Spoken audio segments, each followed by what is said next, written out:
Hey everyone, welcome to this edition. I'm Jim Williams and Sean Miller with you. And today we're going to talk about a lot of things, but let's start with Sean. There's a lot of free agents in baseball, and there's some pretty darn good ones. Yeah, it's going to be, there's a big story on ESPN today by Kylie McDaniel predicting, the top 50 free agents. I mean, there's a lot of free agents and stuff is going to change. So, obviously, Aaron Judge Right. is number one here. He's probably, going to win the MVP in a landslide here. Be interesting to see where he goes because he's a California guy. San Francisco wants to put some money in the till on that one. Yeah, played at Fresno State, and the Mets are involved. You got the Dodgers and stuff. He could go anywhere. You got Trey Turner, shortstop.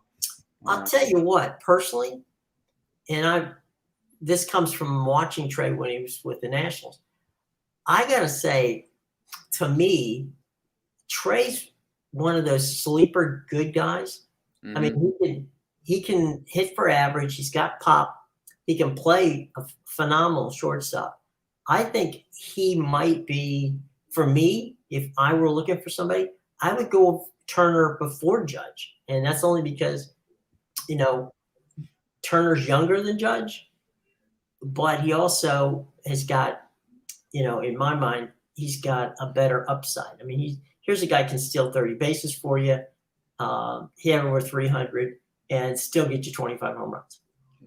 Yeah, and it's interesting because usually it's pitching, and here the number 2 is Turner, 3 is Correa, shortstop, 4 is Bogarts, a shortstop, 5 is Swanson, a shortstop. I mean, there's a lot of shortstops here. You don't even really get down to pitching until number 6 with Jacob deGrom. And the crazy thing is, I mean, remember just watching the World Series that just ended. Yeah. Pitching won the day. I mean, the whole series switched on the no hitter by the Astros in Game 4 when they were back against the wall, and then Game 5 and 6, the pitching came through. So, you need pitching to win. The Yankees kind of have shown, look, you can bash through 162 games and win a lot of, win your division. But if you don't have pitching in the World Series or in the playoffs, you're not getting anywhere. Right. Well, and from the Phillies, right, that they got bashers there too. You got Bryce, you got, Eric Hosmer, you got the whole group of Phillies there that can hit. But there's a lot of swing and miss in that. And I think that's what we found out in the World Series is, yeah, they can hit, but they also miss the ball. I was just looking third baseman wise. There's a guy, Justin Turner, who, of course, with the Dodgers, he's still got a club option, but it's likely that he'll decline it. Brandon Drury, I mean, look at what Brandon Drury did for the Padres in his short period of time on there. So literally, if you look at each one of the positions, there's depth there, and there's actually value there. Yeah, and I think baseball is strange. I mean, we talked about this with the salary cap yesterday with some of these sports. I feel like baseball, I know there's the luxury tax, but I feel like baseball is starting to become a little more like the Premier League than it is like the NBA because, you got, before the season starts next year, I mean, you can basically kind of go out and probably predict with pretty decent accuracy who the certain playoff teams are going to be. The Astros and the Yankees and the Mets and the Braves, the Phillies, the Padres, the Dodgers. It's the Cardinals probably. So it's becoming the haves and the have-nots a little bit more in baseball. So it's going to be interesting to see if any of these players end up going to teams. Maybe that are fighting to get back into it. Obviously, the Giants in 2021 won 106 games. They're trying to get back into it this year. So, I I think it's going to be interesting to see. And, remember last year we were waiting to see what was going to happen with the free agents because of the labor. So they signed a little bit later than they usually do. Maybe this year some of these players sign a little earlier. What do you think of DeGrom? Does he go back to the Mets, or is he headed somewhere else? That's I mean, look, if the Yankees gave 310, was it 310 to they just paid Diaz. They just paid Diaz 102, and the Scherzer, and they're trying to bring back Nimmo. So I don't know. Maybe if he's gonna be getting $44 million a year, $40 million a year, I could easily see him going somewhere else, and maybe the Mets trying to go. I mean, he for as good as he is, he's injured a lot. right. So, for $40 million, you better be on the field, or you better be that missing piece that helps somebody, get to the World Series. Maybe somebody like the Phillies, or somebody with. Yeah, he's the thing that would concern me about DeGrom, and I love watching DeGrom pitch. Okay, I'm a Max Scherzer fan, but I also like DeGrom. The thing with DeGrom is he just doesn't go deep into games. Yeah, that's a problem. You're paying these guys $40 million. I mean, every once in a while, you need to get past the fifth inning. The game has changed now with the bullpen, but you can't be paying a guy $40 million to go 5 innings. You gotta get me some innings every once in a while. 8 innings. Let me rest my bullpen a little bit. Right. You're hoping that they can. I mean, one of the great things about Max. Now, this is a problem with Max because he's 38 years old, right?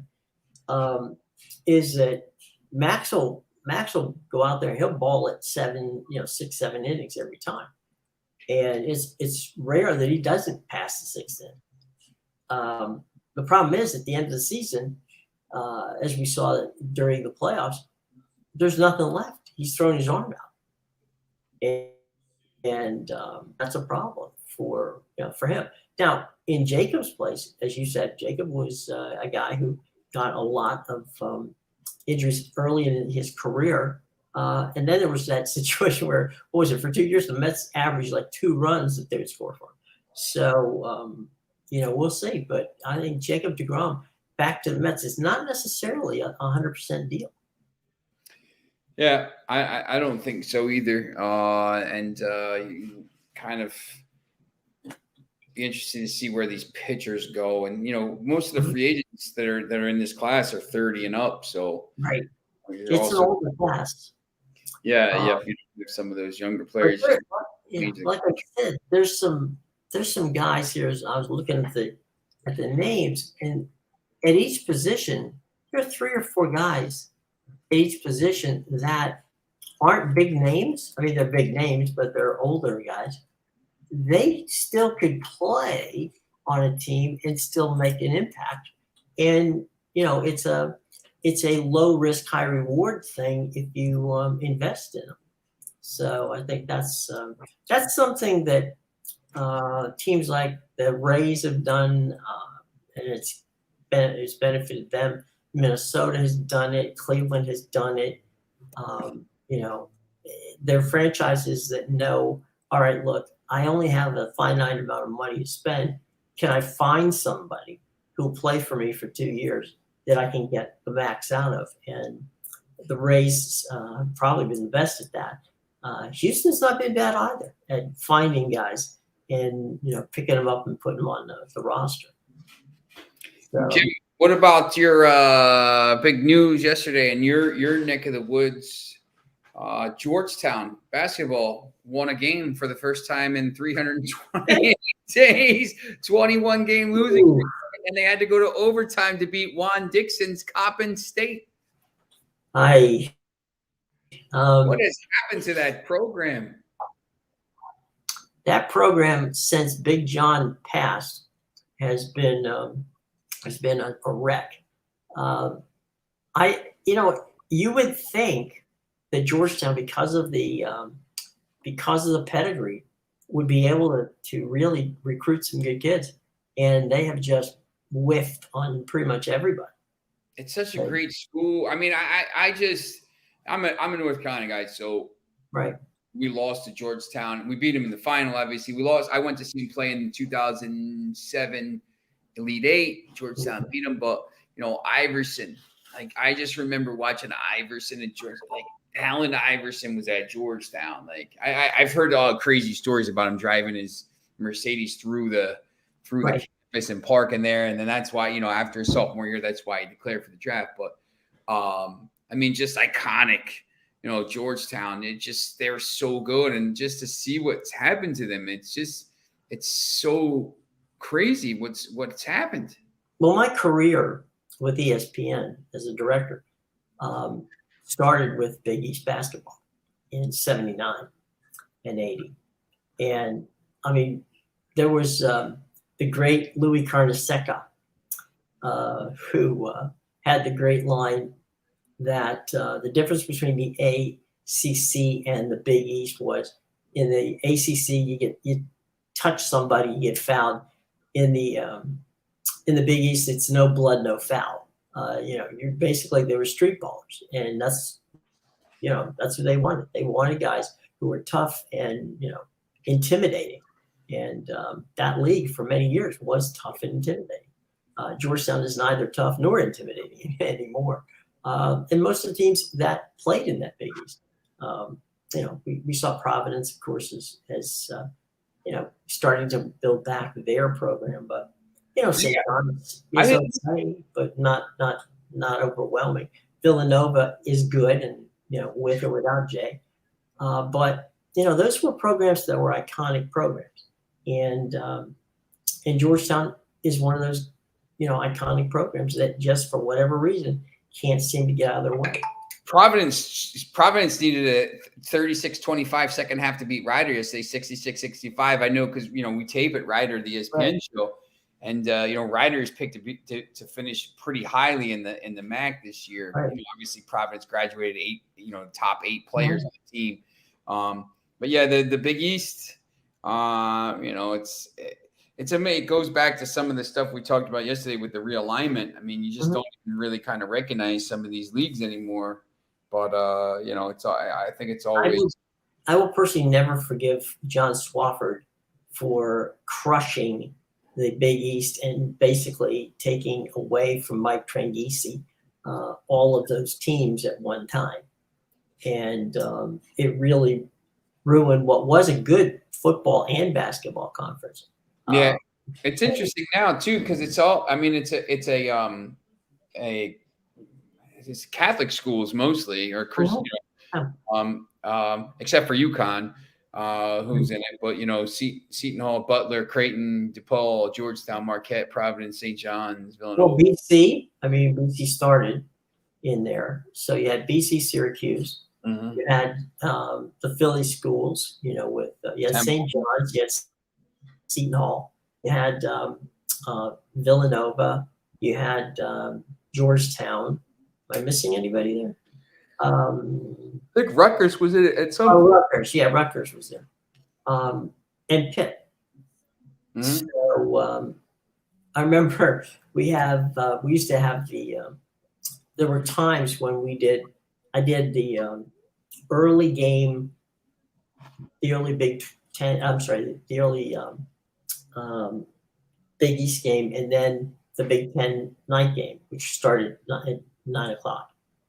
And this one week it was Pitt, West Virginia, at Pitt, and then we flew after the game was over.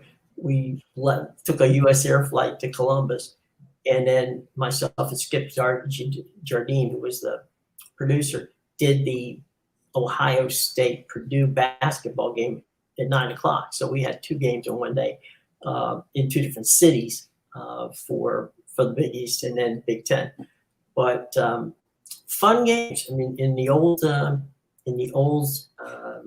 Big East, it was a lot of fun. Georgetown, I don't know what happened. I mean, the only thing that's, even the jerseys don't look like the same anymore. Yeah, that was the thing. I mean, we used to go, my friends, when I was at Columbia, we traveled down to Georgetown a lot because we had friends. He had friends down there from Del Barton. So I always like going down there. It's a great campus. My Right. brother went to GW, so Oh, okay. yeah, so I was down there a little bit. But yeah, I And, think yeah. And then they had that rivalry with Syracuse that was so good yes, yeah. with Boeheim and John. But it's John. John's son for a long time. You had Patrick. I mean, you had people who in theory could recruit, but it just didn't. When John the Third came in, his problem was he wanted to run that Princeton offense, and no kid who plays street ball wants to play that kind of Princeton offense. Where you're doing backdoor cuts and you just keep passing, and you're going to stay in the 50s. They don't want to do that. They want to play run and gun, and he didn't want to do it. So it was difficult for him to find a quality enough team to make it work for him. But that's one of those jobs where, I don't. They're very loyal to former players, which there's a lot to be said for that. But they haven't had, Patrick, you would think might be able to pull it off. He didn't. So whether or not where the future of Georgetown goes, I have no idea. It's interesting because we talk about college basketball, and it used to be there's once again a lot of people don't really kind of watch it until January, but that week of Thanksgiving, there's there used to be the tournaments, and now you have basically starting this next week. Tuesday, Wednesday, you have the Legends Classic, Myrtle Beach Invitational, which is Thursday, Friday, Saturday, Sunday, November 17th to the 20th. You have the Shriners Classic in Charleston with some teams. You have the Hoop Bahamas Classic Friday, U.S. Virgin Islands. And then, that's this Jersey Mike's Jamaica Classic. It seems like there's a lot of stuff in Continental Tire in Vegas. And then you have a whole nother week of tournaments now. You got the Sunshine Slam, and you got the Cayman Islands and the Gulf Coast Showcase and Maui Invitational, which one of the greatest tournaments of all time. Right. The finals Wednesday night. I always remember watching the finals at hanging out on the night before before Thanksgiving, Fort Myers tip-off. There's so many games and there's so many teams playing. It's really cool how they do this, and wall-to-wall games during that week. Battle for Atlantis is another good one. Right. They used to have the Sunshine Classic, which Georgetown would come down every year because they would St. Leo would play, in that classic, and there'd be 16 to.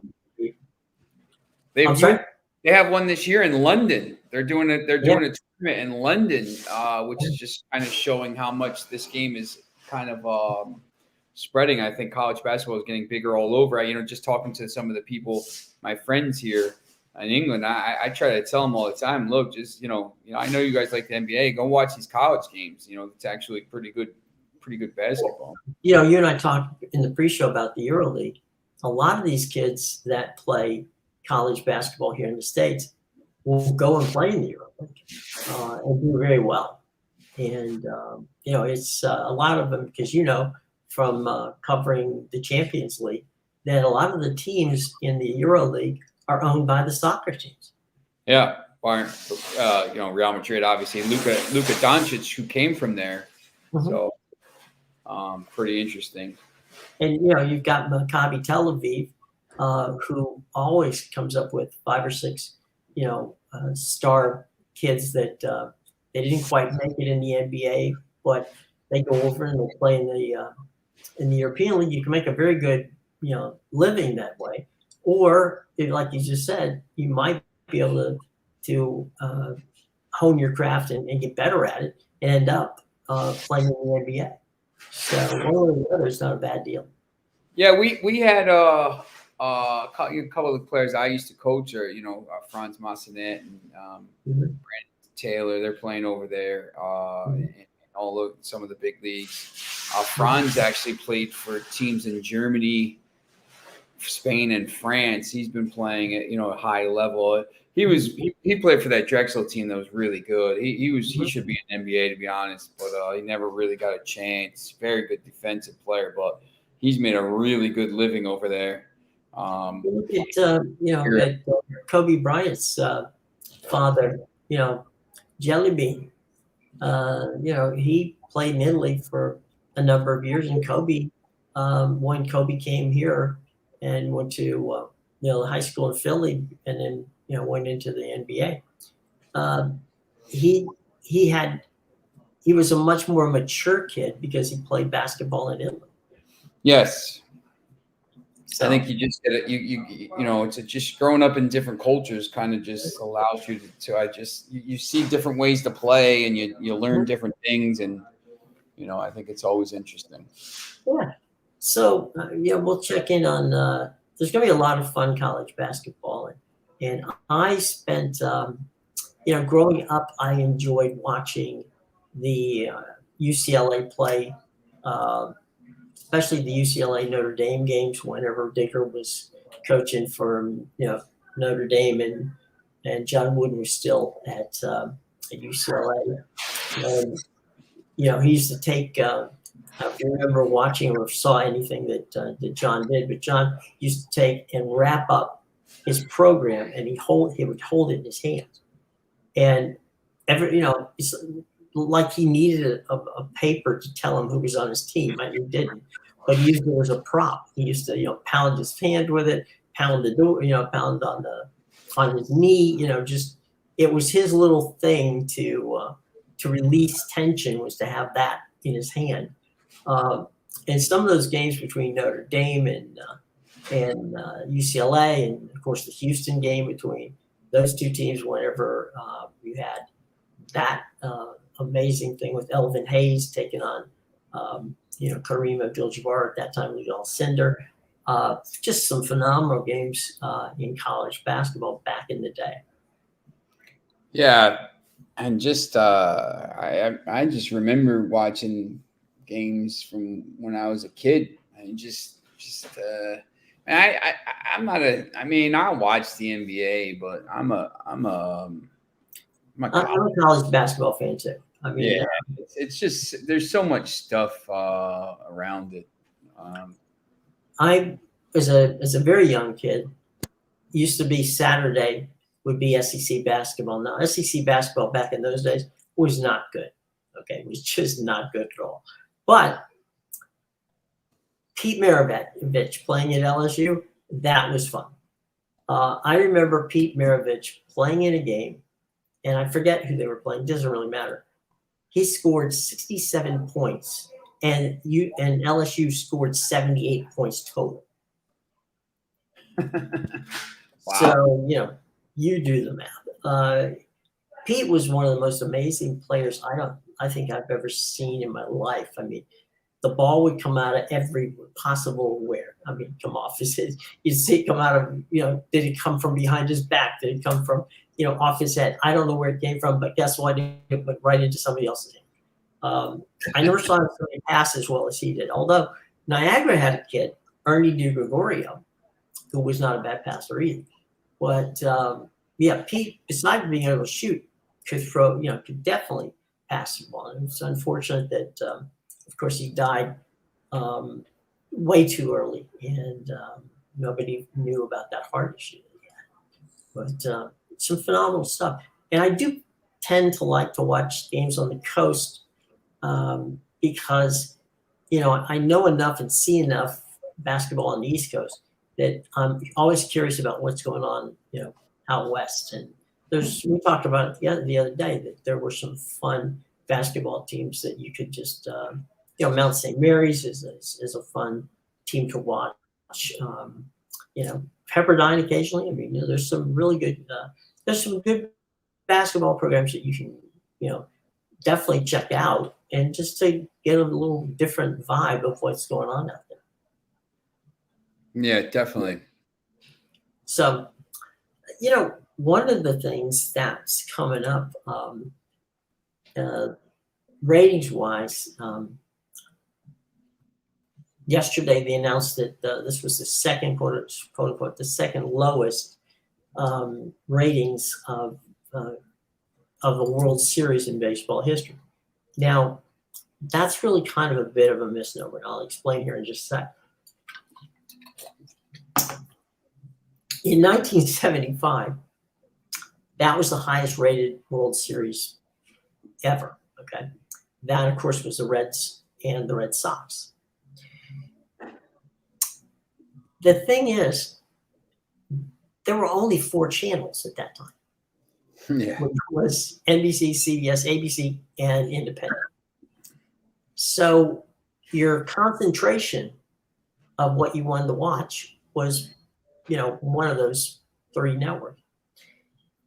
The more networks you get, the more watering down you get of an audience. And baseball and NBA and NHL and all that.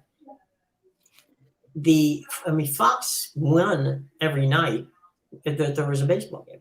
So if you're Fox, you were happy. You did what you wanted. You wanted to win the night. You won the night. They had 6 games. You won the week. Okay, so that was not a bad thing. Are there fewer people watching baseball? Yes. Does that mean that this is the second lowest rated World Series in history is a bad thing? Not necessarily, because again, if you are the owner of the rights, right? What do you want? You want ratings and you want to win the week. And if you get ratings and win the week, then it's been a good win for you. Fox did exactly what they wanted to do, which is win the week. Would they have liked better ratings? Yes. But how can you would just by the margins be able to say, okay, yeah, well, I did more, but I still won. So it's like it's almost like the only thing they were worried about was covering the spread, right? We won. Did we win by 10? 10 million people, 15 million? What doesn't matter? You won. And I think sometimes you read into it, or it's read into from a statistical standpoint. Oh, well, they didn't do very well. Well, Fox won the week, and more people watched the World Series than watched anything else on television over that week. Yeah. So, did they outdo, Sunday night football? No, because that's one game, one night. You're not going to outdo that. But I do think that sometimes the ratings are a little confusing to people, and that is something that we'll try to help you along the way to make sure that you understand that it ain't bad. It's just different. That's all. There's not that many people. You've got a diluted amount of of an audience. It's like watching what's a good number for soccer. I once asked Sean McManus, the president of CBS Sports, about that when they did the deal with Premier League. I'm sorry, with Champions League. And he goes, we know what an audience is, and we know what our audience is, and if we can focus and get them, in the building, then it benefits us. Yep. So, is 275,000 people on a Tuesday afternoon watching the Bundesliga a bad thing? No. It's not a bad thing. It's not a bad thing at all.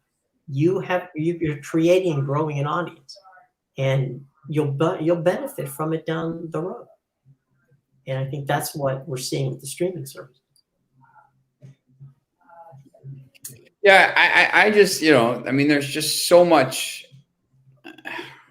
There's so much stuff to watch. There's so many games on at the same time now. The streaming sites. I think they get their money in other ways now. So they're not really. Well, we have access to it. Yeah. That we have access to it that we didn't have before. So you have the ability to say, you know what, you start off watching one game, and for whatever reasons becomes boring, and you've got 3, 4, 5 others at the same time, and you say, you know what, I'm going to flip over and check this out, and then maybe you come back and see what the other one is doing. But you've got options, and options are not a bad thing. Yeah, there's always other stuff to watch. And, just I think, sometimes these people are still hooked on these, ratings and numbers and stuff. And it's just different metrics now. And you just have to kind of focus on, Take a deep breath. Yeah. you focus on different things. Yeah. I don't know. I just, sometimes I'll see a report like, oh, hey, the football is still the 7 of the 10 ratings or something. But, once again, you look at it from 10 years ago and it's just different. So it is what it is now, I think. Okay. So let me ask you something as we cruise here towards the 30-minute mark. We're going to get ready next week for World Cup. What are some of the things between now and next week that you're going to be looking at just as things start to head, people start to adjust their focus to what's going to happen in Qatar? Injuries, first of all, Sadio Mane now went off injured yesterday for Bayern Munich and now is a doubt for the World Cup. And that's a huge blow for Senegal, who, a lot of people thought maybe, could get out of the group and cause some problems in the round of 16 to maybe an England team. But, without Sadio Mane, that people are going to start scrambling and changing their picks around. So I think something like that, you got to see who's going to get some injuries. There's a lot of games in the midweek and on the weekend. So they're trying to get as many games as they can here before the break. So, if any big players pick up injuries, and Karim Benzema, the Ballon d'Or winner, has a little bit of an injury, hasn't been playing for Real Madrid, so he's racing against time. And Raphael Varane, there's going to be some players that miss out because of injury. Someone might get injured on the weekend. There's always something. So I think you want to watch and see this weekend. The next two, today, tomorrow, Friday, Saturday, Sunday, see who stays healthy and see who gets injured and maybe if they have to be replaced in the squad. Most of the teams are going to be released today, tomorrow, Friday, the next few days. US gets released today at some point. So, maybe you can kind of see who's going to be on the specific teams. I don't think it matters as much for, obviously it's so big for the US, hey, who's on the team, but for teams like Brazil released their team and it doesn't really matter. They're so talented. So somebody got left off. Well, who are you taking off? Who are you leaving off? Neymar? You just it's to the point where they're, embarrassing with riches. Right. And it's just, some people's going to miss. And it's the same thing that happens in the NCAA basketball tournament. They're always like, well, who didn't get in?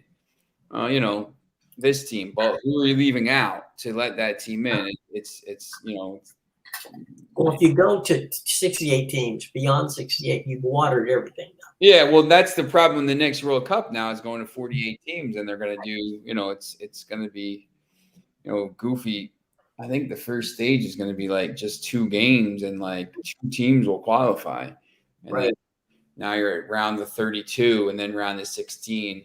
So instead of having 3 matches to get through, you only have 2, and then you have an extra round of games. So, I don't know. Does it more teams get into the knockout round, which means more teams have a chance to win that game and get through? So does it make a difference? Yeah, maybe. I don't know, but we'll see. They just want to put more big games. More TV. Yeah. Yeah, exactly. So it'll be in the USA. So it'll be on it, We'll be able to watch them at, decent times, probably, hopefully. Yeah. What do you make of Seth Blatter saying that giving the World Cup to Qatar was a mistake? Well, yeah. I mean, it's easy for him to say jail for it. Like, those guys went to jail, him and Platini. There's clear. They gave the U.S. got the World Cup in 2026 because the FBI did found this stuff out. I mean, there was clear corruption on the votes. Everybody in the world knew that. There was, USA was going to get this, or England, they were one of the favorites. And all of a sudden it was Russia and Qatar, and they did it all in one vote. And you're like, wait a second. like Qatar, like of all the places you could give it, Right. it was just like you could do it like. I mean, there's other countries that were up for those things, and it's Right. just it was just weird. They don't Well, have then you have a full stadium, nothing built. right? Oh. It's like we'll have it, and then there was what was the fun thing? There was what we'll do is we're going to build up these pop-up stadiums, then we're going to take them apart, and then we're going to give them to countries around the world who need stadiums. And you're like, okay, but taking them apart and putting them back together and boxing them up and sending them, what are they made out of Legos? I mean, who knows? But The interesting thing was this vote was to 2010. I mean, they voted so long ago, and they beat out pretty interesting teams. I mean, they beat out South Korea, who already hosted it, so they shouldn't have hosted it. South Korea and Japan. United States had done it in 94 or whatever. But Australia, so Qatar and Australia. Australia could have had it in the summertime because it was winter down there, and it would have been perfect weather. Like that was probably the place. And Australia is a fantastic place. They also had all the infrastructure, and you didn't have this stuff. So I mean, it was clear, like there's all the other stuff around it, like you can't drink, I don't know, like these fans. Well, that knocks out half of Europe. Yeah, you can't. It's just, it is what it is. But like just to come out and say that, it's almost like embarrassing. Like, listen, you went to jail for awarding it. It's not like everybody in the world knows. It's like, no kidding. Thanks, guy. Thank you, Captain Obvious, for the. No, I don't know. I think it's a little bit like insulting to people's intelligence a little. I just I think they should just he just wants to always be in the limelight. Just go away. Like, let the world, like, look, the World Cup's here, and like just now shut up and let it go. All the stuff. I mean, there's human rights and all this other stuff and everything that goes along with it. But like, once the World Cup starts, it's about like the games. I mean, it just go away until the games are over and stuff, and then I don't know. Thanks. Time to leave. I mean, it's Australia would have been perfect for that, and now and then it's coming here, so we'll see how it comes and see what goes on. But again, infrastructure, it's not like we're going to have to build stadiums to host it. The one thing I will say, and this is something people take you behind if you don't already know, and that is that UEFA, there's a lot of different cities that have, decided, okay, fine, we would like to host a game. You have to put up a phenomenal amount of money to host the game. And then basically you have to give that money to UEFA. So there have been some cities who have said, you know what, thanks, but no thanks. We're good. We'll watch it. And I've had 4 or 5 people say to me, well, how come, like Tampa and Orlando, always look at it, and then one of the 2 of them will make the decision to host a game. For friendlies more than anything else. But in this case, it would be World Cup. And the Tampa Sports Authority said, the amount of money we're going to have to spend to get a game is not worth the amount of money that we're going to have to spend to get that single game, because we're not going to get any money from it. All that money has to come from, tourism dollars, because every penny that comes through the till does not go to the host city. It goes to UEFA. So, how badly do you want to host a game? It boils down to you spending the money, giving it to the association. So, now the next, the 2030 World Cup they're still trying to figure out. Morocco wants to host, right. Uruguay, Argentina, Paraguay, Chile, put in a joint bid for South America, which would be interesting. In Europe, it's just weird. Spain, Portugal, and Ukraine. So, That is weird. Yeah. Spain and Portugal, you see, they're right next to each Makes other. sense. Yeah, they're right next to them. Yeah. And then, Egypt, Greece, and Saudi Arabia, which is, different sides of the Med. It's probably, I would say, I know England was interested in it, but they abandoned it. So I think, it's probably going to go to, Uruguay, Argentina. Yeah, it's about to. I mean, they have to go back to that southern hemisphere. Yeah, they were there in 2014 in Brazil. So they went to 2018 is Europe, 2022 is Asia, 2026 is CONCACAF. So 2030 will either be, Africa or I would think, or South America, and maybe Morocco gets the 2034 one, or Morocco and Egypt. But yeah, it's so far out. Yeah, that one we'll figure out when we get there. But the U.S., the one that the U.S. is coming up is going to be Canada, the United States, and Mexico, which makes for I think that's a very clever and what might. Yeah, and it's not even Canada's hosting like 3 games, and Mexico's hosting a couple games in a quarter, round of 16 and stuff.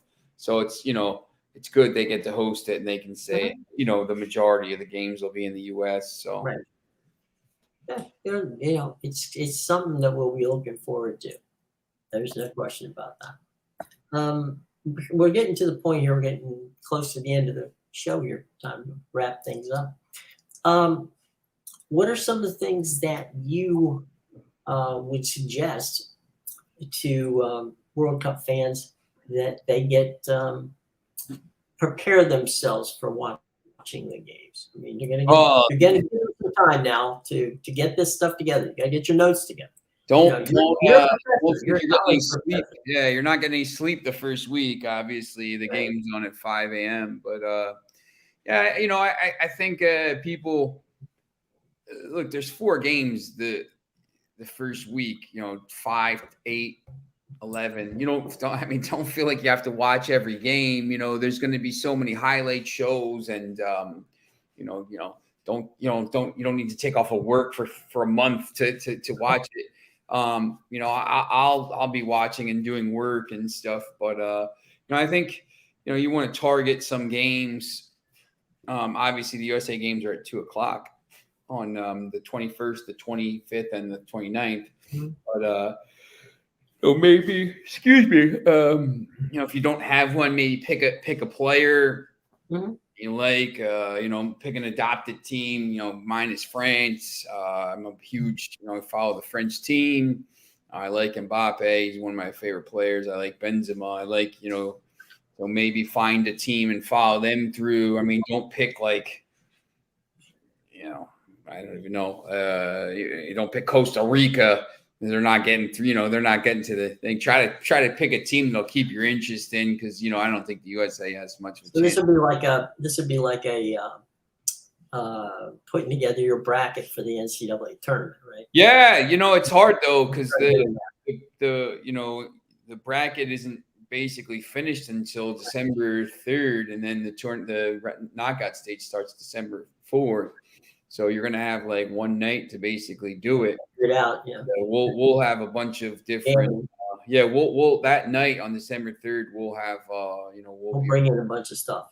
Yeah, we'll be on talking about it in previews and everything. We'll have a lot of programming around the World Cup, so that'll be good. But I just think and I know people are asking about like betting and betting stuff because it's legal, except in California where they 4-1 against it yesterday. So I guess California's never getting sports betting. Just find a game, just find one, target, one game that you like. It's like football. If you're betting 5 or 6 games a day, it's probably not good. If you want to try to find one game or 2 games, I think. And that thing. And it's good because I think the sport is growing here, and obviously people are excited for it. So it's the World Cup. It's going to be big. The TV will make a big deal at. I would also say, like, don't. I don't really watch the pregame. I can't watch an hour pregame before. There's an hour pregame before everything. Champions League. Right. I know stuff. I know what my team has to do. I can't. It's tough for me to sit and listen to them talk about this stuff a lot, and it's just a lot of them bash my team, or I know what my team has to do. But like if you have to get some work done, try to get your work done in between the games. And don't worry about that, and then tune in when game starts or whatever. So any publications that you would recommend? Any websites? Any publications you would say, look, if you really want to get a little in depth and have some fun with it, these are 3 or 4 sites you might want to check out. Yeah, obviously, I'm going to have some stuff on NJ.com. Starting. We're going to be linking that, of course, in the show box. Yeah, definitely. So I'll have some stuff on NJ.com, but I like the job that Tribal Football does, tribalfootball.com. I like the stuff that Goal does. Goal.com has different versions wherever you are. So, some soccer related sites, obviously ESPN is big. CBS Sports does a good job too. But, the ones that are really the kind of the soccer related sites for Tribal Football and, well, Gold's been doing it for a long time. Yeah, and what it does is, they have links to these stories. Like Tribal Football is more of an aggregator, so it has like a lot of stuff, and then you can go and say, if you want to read more about it, then you click on the link and you go and you read more about it. So it's kind of it's kind of almost like a short version stuff, and then stuff like that. So any places to go. I think the vacuum's coming on here. Well, then that's time. That brings a new dimension to the term sweeper. So, exactly. But my window's in here. See, there's my guy. There you go. He's from nice day in Philadelphia. I think he's from Poland, so they're getting excited for the tournament. I was talking to played. One of the guys that's run the foreman here he played in Poland, so he's getting excited for the tournament. So it's always sunny in Philadelphia. At least we know that part. It is. It is today. That's for sure. There you go. All right. Well, Sean, any final thoughts before we get out of here today? No, I'm just, once again, just really excited for this World Cup and stuff. So. Anything up that you can have up on NJ.com that we should be looking for in the next 24, 48 hours? I'm just covering this game today, but probably the World Cup stuff will go up. I would say probably next week. The tournament starts next 20th, so I would think they're probably going to be going up online probably maybe Wednesday, Thursday, Friday. So I know it's going in the paper. I think it's going in the paper that weekend. So. So what we're going to do is you'll be able to check the show box below where it says more, click on it, and there'll be links to all of Sean's work in there. So you'll be able to check it out. Also, by the way, in case you have not seen, I've listed the times that we are on in different cities around the world. So that way, if you are in another part of the world and want to check us and catch us live, you'll be able to do that. If not, we're cool with you watching us on at your leisure on delay. That's what we're here for. So do us a favor. That doesn't take any time, doesn't cost you any money. Just hit the bell to subscribe. Hit that wonderful notification so that you know what's coming up. Hit a like because that's analytically something we want. And share it with a soccer fan.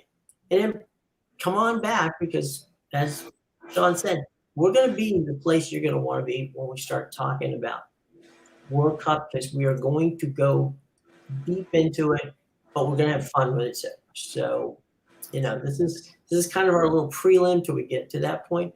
But you're gonna want to be here. The guy over here, oops, actually over there, is the expert in soccer, and we're gonna have some fun with that coming up soon. Right. So, until tomorrow, boys and girls, put your pens and pencils down. I think we're good for, right, Professor? I think we're class is over for the day, and we've already given you your homework. Go to gold.com, go to a couple of other places and check out what's going on. And we will be back tomorrow. Who knows who might show up? There might be some guests. You just never know with us. Until tomorrow, for the aforementioned prodigal Sean himself, Sean Miller, I'm Jim Williams. Have a wonderful day, guys, and we will see you tomorrow around 3 o'clock.